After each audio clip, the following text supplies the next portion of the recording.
Hello again, everybody.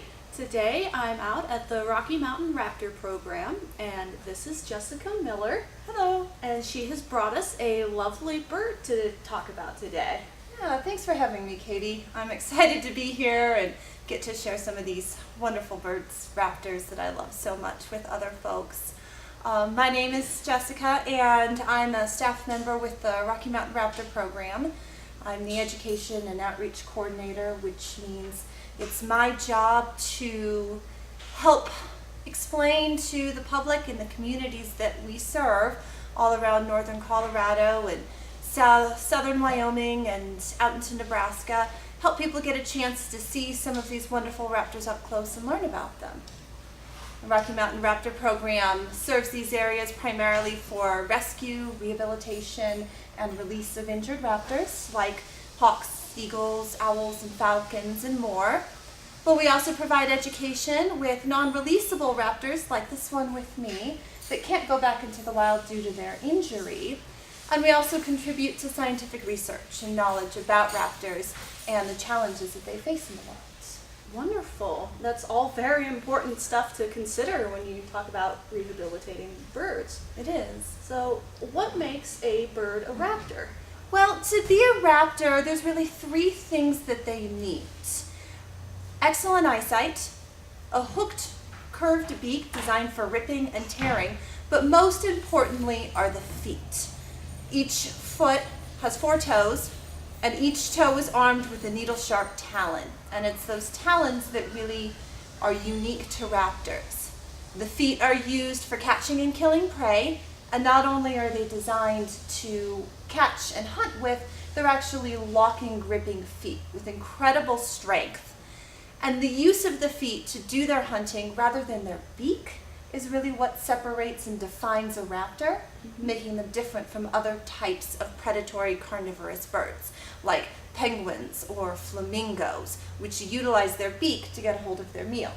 Raptors use their feet instead. And so this red-tailed hawk is actually ready to demonstrate this for all of you and show you how those feet work, how that hooked, curved beak is utilized by eating her lunch. She's quite hungry. She'd be happy to share that with everybody. Of course. So she eats already dead things that are frozen and then thawed. Today she's got, what do you think, dear? A little bit of rat. No. That's my finger. Nope, that was a good thumb grab. Using that hooked, curved beak to rip and tear off bite-sized pieces. Raptors are carnivores. They're obligate carnivores, which means they eat absolutely nothing but meat. And depending on the species, it'll vary as to what they eat. Anything from insects and spiders and snakes to small mammals and rodents to things like young foxes, coyotes. They may even, larger ones could go for things like bighorn sheep. But predominantly you're looking at things like rabbits, rodents. Those are going to make up the bulk of most anybody's diet. Yeah. Some species will go after fish, some will hunt other birds, some will even hunt small cats and dogs, house cats. As a and person small with dogs. very small dogs, it's something I worry about. You see a good-sized hawk or owl about, you have to be very careful. A red-tailed hawk like this or a great horned owl would definitely go after a small cat or dog that's somewhere around 7 pounds or less. Anything much bigger than that, it gets a little bit too big for them. Mine are 5 pounds, So that's a concern. I always have to be watching sometimes. You see a great, good-sized hawk out, you just have to be careful. Yep, if you know they're in the area, just go outside with your pet and you'll deter that raptor from going after your own pets. Yeah. Yep. Come on, dear. What do you think? Now this red-tailed hawk, she is permanently disabled. She came to the Rocky Mountain Raptor Program in 2003 with a severe case of West Nile virus. And this is a disease that is transmitted by mosquitoes. Humans can catch it, although it's relatively rare, but raptors can contract it as well. And once they get bit by a mosquito that's carrying that virus, it gets into their body, and it causes a whole host of problems, most predominantly neurological problems. Okay. How it affects the bird depends on each individual. Each case is different. That's very interesting. In her case, it caused some very severe brain swelling, and of course, since the skull encases the brain, it only has so far to go, and it causes pressure points that cause damage to the brain. Then once that swelling recedes, we can see what kind of residual damage is left. Yeah. In her case, she no longer really understands how to be a wild raptor. She's not able to successfully hunt on her own. She's no longer afraid of humans in the way that raptors need to be for their own safety. Yeah. She's very spatially disoriented. She gets easily confused. And over time, as she ages, she's also losing her vision. And that's a very common long-term side effect of West Nile virus is vision loss. She still sees pretty well, but at night, she has a lot of trouble seeing at night. Yeah. But she does all right during the day. And I imagine that is part of what you said. She can't hunt for herself if she can't see as well. Correct. That vision is so important for raptors. Vision is critical. Diurnal raptors, like hawks, hunt predominantly by sight. And so with that lack of good vision, she's not able to survive on her own in the wild. And that's why she stays with us. She will never go back into the wild. Yes. She will always remain with us for the remainder of her life, and will provide any and all care that she needs for as long as her quality of life is good. That's wonderful. And in return, she is one of our ambassadors. She goes out into the public. You gonna get that down? That's a good sized chunk. Sometimes she tries to swallow pieces that are larger than she can actually get down. We'll give her a chance to see if she can get it. She gets a little greedy when she's hungry. I can imagine so. No? Okay, Tim. Let's try again. Let's try a different piece. She's having trouble pulling on that one. Alright. Got a little bit of a mouse. How about some mouse?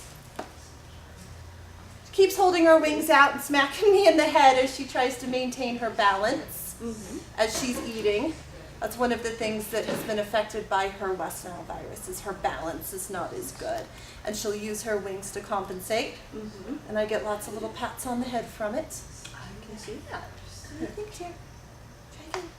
There you go. Has she ever just gotten your fingers or something? She does. She does. It's unintentional. Oh, of course. She's not meaning to do it. She just can't see it properly or mistakes my hand for food. It's not a malicious thing. No. There you go. And they do actually eat the entire animal. I see that. So not only the meat, but the fur, the skin, the bones, the internal organs, and the blood. Ray, can you go past? We're videoing. Oh, sorry. Thanks. That's one of our volunteers. I'm sorry. So did you? It's just fine. I just wanted to let you know Gail would like to see her before she gets put Okay. back. Sounds good. Based on the little tuffle that they had. Okay.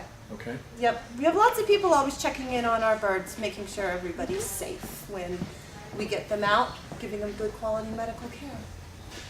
So, what do you think, dear? Do you have any more? No? Where are you going?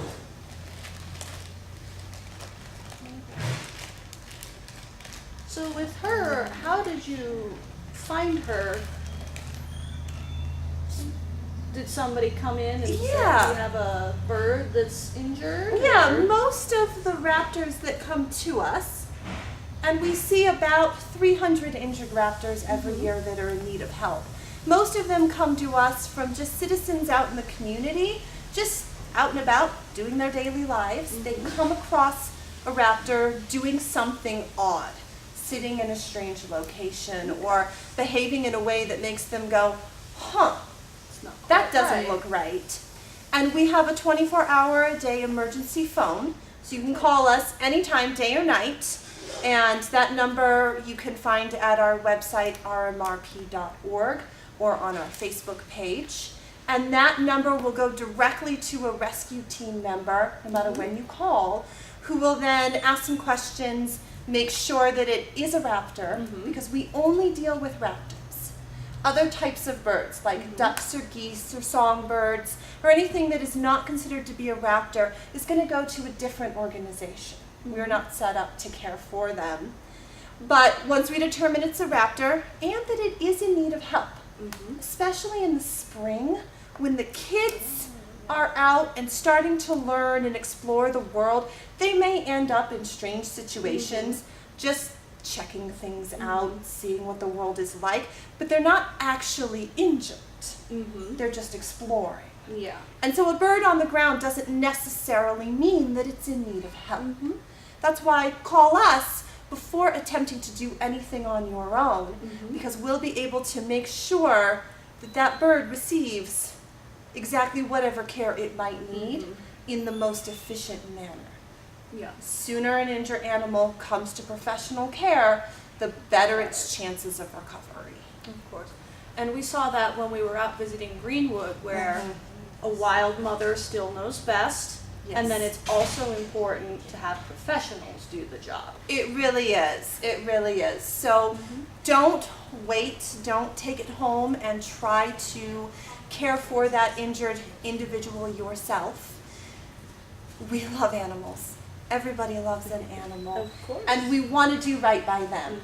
And the best way to do right by them is to get them to the proper care quickly. Get a professional for that. Absolutely. Yeah. What do you think, dear? Y'all done? Yeah. I think she's done. She's looking pretty satisfied. She is. She was hungry. She'll probably pick her toes clean for a little while. All right. So when I'm looking at a hawk, I think I saw a hawk just driving up here today. How can I tell a red tail from any other sort of hawk? That's a good question. There's 4 different species of hawks that you can find in Colorado. 2 of them are not very commonly seen. The ones that most everybody sees just out and about, driving around and through neighborhoods, are going to be either the red-tailed hawk or the Swainson's hawk. Okay. So the first thing to know is that red-tailed hawks live here year-round. Swainson's hawks migrate south for the winter. So if it's between about October to March and you see a hawk, you've got a red tail. It's that simple. That's If pretty it's easy. in the summer, you're going to have to look for a couple of markings. Because red tails and Swainsons look very similar. They're the same size, they live in the same habitats, they hunt similar foods, and their markings can be very similar. So a couple of things to look for. Now the red-tailed hawk does get its name from that beautiful, can you show us? Brick red colored tail that they have. But they don't get that tail until they reach adulthood at 2 years old. Okay. And so that isn't actually your best marker. Because if it's a young bird, it's not going to have that red tail. That tail's going to look exactly the same as it would on a Swainson's hawk, banded gray and black. If the bird is sitting, what you want to look for is at the belly. Hers is pretty light, but red-tailed hawks wear what's called a belly band. It's a low amount of speckling that goes basically from one side to the other between the legs. Okay. And I can see it. Hers is pretty light. Some may be a lot darker, but it's going to be this low speckling of dark chocolatey browns above that pale and buffy colored breast. Now, Swainson's hawks wear bibs, just like a baby bib. Right up here around the neck is going to be solid dark chocolate, and then that buffy color below. Now that's if they're sitting still and you can get close enough to see them, which most of the time you can't, and you probably shouldn't. If they're in flight, the underwing pattern is going to be your best indicator. And most of the time when we see them, they are in flight. Red-tailed hawks have 3 bands of colors on their wings. And as she spreads her out, I'm going to ask one more time if she'll put her wings out. I want to show you right at the very front edge, she's got a little dark patch, and then it's pale buffy color and dark again in the back. Can you put your wings out, dear? There we go. Yeah, and I can see that. You can kind of see that dark leading edge called a patagial mark. Swainson's hawks don't have that. They have only the very pale interesting. and the dark. And so the best way I tell people to remember this is red-tailed hawk has 3 words. It has 1, 2, 3 bands of color. Swainson's hawk has 2 words. They have 2 bands of color. That's, So that's a great way to really remember great way it. to remember which one That's you're looking at. perfect. Yeah.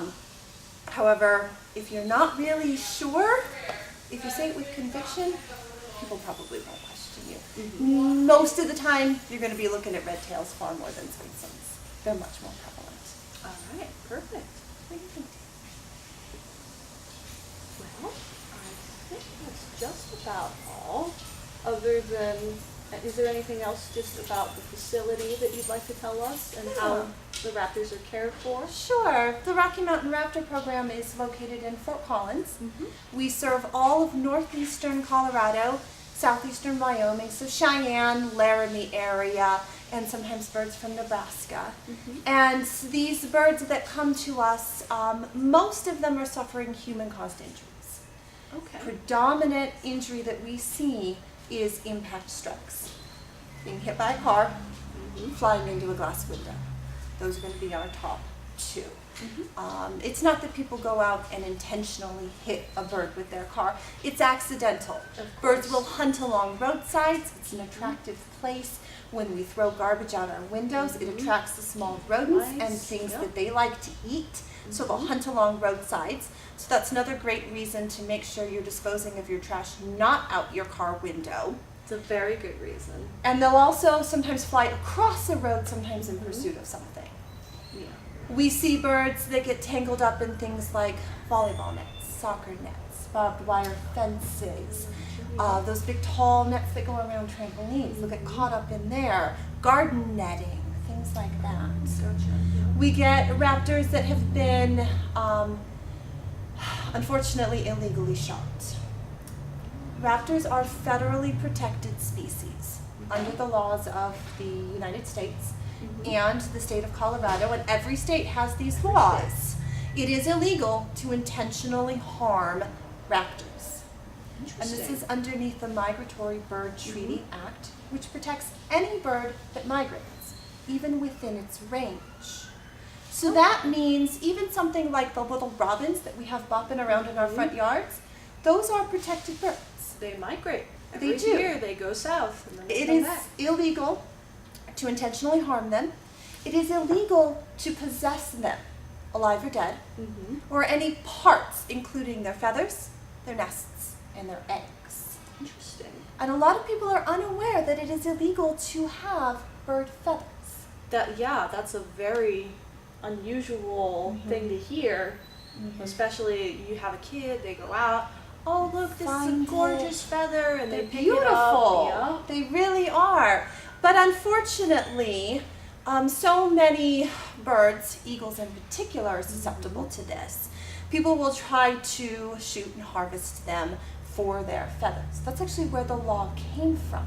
Oh. In the late 1800s, early 1900s, the height of women's fashion were those gigantic hats with yes. the big plumes of feathers all over them, and such demand for those feathers Oh, I led believe to it. significant drops in bird populations across the board. And so this Migratory Bird Treaty Act was put into place, and it was intended to prevent bird species as a whole from going extinct. You might think about the passenger pigeon as an excellent That's example. a perfect example. The law has worked well. Populations are doing great. Now we have the Endangered Species Act to help out with that when that becomes necessary. Raptors are also protected underneath the Bald and Golden Eagle Protection Act, and that would be just the eagles have their additional level of protection. So if you are out and about and you find a beautiful feather, pick it up, take a look, enjoy it. But for your protection and to help maintain the integrity of these laws, leave it where you find it. Take a picture, do a drawing, make a sketch, but leave it behind. Additionally, many small mammals and small rodents will utilize these feathers in the springtime for lining their nests to help raise their young. So it actually does serve purposes out in the woods. Of course, nature is very rarely wasteful, so Very rarely. that's important to keep in mind. It is. And so our work is not only recovering these injured birds from various types, there's so many more than I listed. It's a lengthy list of the types of injuries that they sustain. But we work to recover them and get them back out into the wild. And of the approximately 300 or so birds we see each year, of those cases we can treat. Some come in with injuries that are too severe. Oh, I'm certain. We've had things like birds with 2 broken legs. We can't fix that. No, And unfortunately. so in those cases, we give the birds the last gift we've got, which is a humane euthanasia, so that they don't continue to suffer.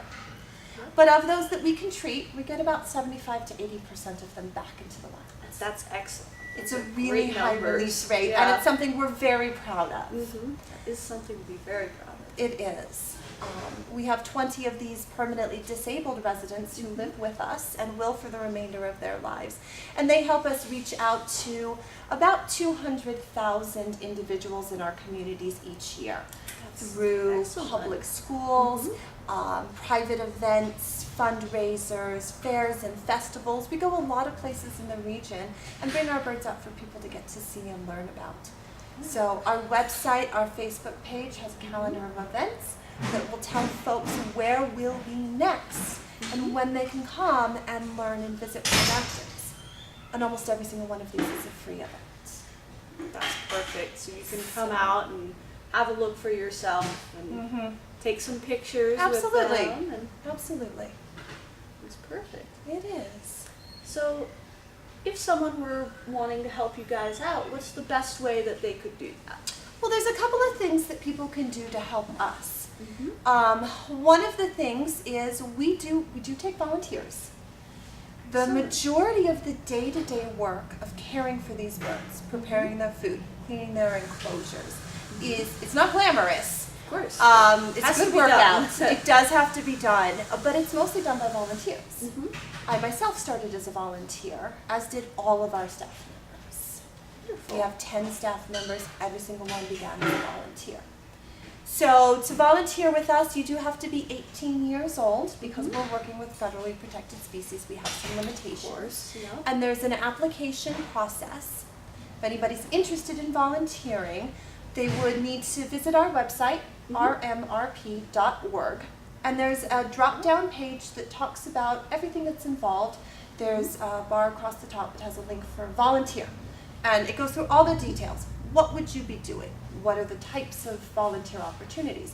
Not only working with the birds, but helping us maintain our facility, staffing our front desk, taking those calls when they come in, helping us with fundraising, and we have a wonderful lady who comes in and does filing for us every week. Oh, that's She's excellent. a delight to Of have. course. Saves us so much time. That So there's a paperwork variety really of adds different up. things. Another thing to do is we are entirely donation funded. Even though we're working with federal protection species, we get no funding from the federal government. And we get no funding from the state. We get a few small grants here and there, but the vast majority of the about $500,000 budget that we have annually that goes to providing the rehabilitative efforts and the care for these birds and the educational programming comes to us from private donations. And most of those donations are under $100. Oh, wow. So The small $2, It $5, adds up. It helps. $10, every little bit helps. And so making a donation in support of our organization or really any other conservation organization that sparks your interest, almost all of them are private funded nonprofits. And that support is stretched as thin and as far as it can go, and that makes a significant impact in the care that we can provide. The biggest thing, the absolute biggest thing that anybody can do is continue to learn. Be aware that these creatures share our world with us. The more you know about them, the easier it is to recognize when they're around, and then you get that enjoyment and that happiness from getting to know and see them in your daily life. yeah, it is always nice to look out and if you see one, it's like, oh, that's so cool. They're Man, I love around. that. They're everywhere. And once you start looking and start being able to spot them, I never See go a 'em. day without seeing them. Oh yeah. Mhm. Yep. I mean, they'll even come right into your neighborhood sometimes. You'll get to see them. Absolutely. Red-tailed hawks are very predominant in neighborhoods. They're relatively tolerant of humans, so they're willing to live in proximity with humans. So red-tailed hawks and great horned owls and American kestrels, extremely common in your neighborhoods. So keep your eyes open. Perfect. Well, thank you, Jessica. It's been a pleasure. Wonderful to see you. What and do you your- think, Red-tail? Your beautiful bird. I think she enjoyed it. I think she enjoyed lunch. Lunch is the best part. Food is absolutely their best motivator. Of course. So we'll see you guys in the next episode. We'll be back here at the Rocky Mountain Raptor Program, and we'll see you then. Bye. Bye.